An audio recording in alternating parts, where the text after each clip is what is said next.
மாண்புமிகு பேரவைத் தலைவர் அவர்களே, நான் அதை சொல்ல வேணான்னு தான் நினச்சேன். ஆதாரம்னு கேட்குறாங்க. ஒரு 1 வீக் பேக் மாண்புமிகு நிதி அமைச்சர் பேசும்போது ஒரு 3 டிபார்ட்மெண்ட்லேருந்து ரிவ்யூ பண்ணி அந்த ஃபைல்ஸ்லாம் என் டேபிளில் இருக்குன்னு சொன்னார்.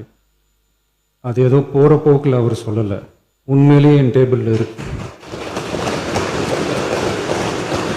அத்தனையும் ப்ரூஃபோட இருக்கு.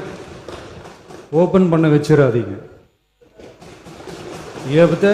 எப்போ ஓப்பன் பண்ணணுமோ அப்போ கரெக்டாக எல்லாமே ஓப்பன் ஆகும். மாண்புமிகு இந்து அறநிலையத்துறை அமைச்சர் அவர்கள். மாண்புமிகு பேரவைத் தலைவர் அவர்களே, நம்முடைய மதிப்பிற்குரிய அண்ணன்கள் எல்லாருமே பேசுங்க பேசுங்கன்றாங்க. ஆனால் முதலமைச்சர் பேச ஆரம்பிச்சார்னா, ஆதாரத்தை காட்ட ஆரம்பிச்சார்னா என்ன நடக்கும்ன்றது இதுல இருந்தே நம்ம புரிஞ்சிக்க முடியும். ரெடியா? மாண்பு முதலமைச்சர் அவர்கள்.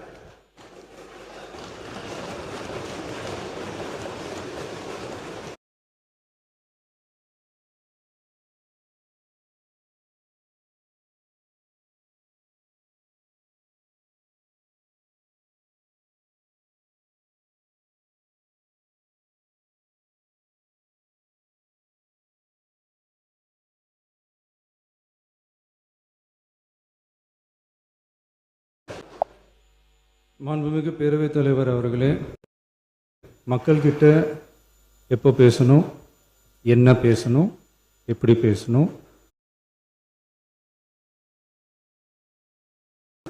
அன்பா ஆசையா எங்க எல்லாரையும் கொண்டாந்து உட்கார வச்சிருக்கிறோம்.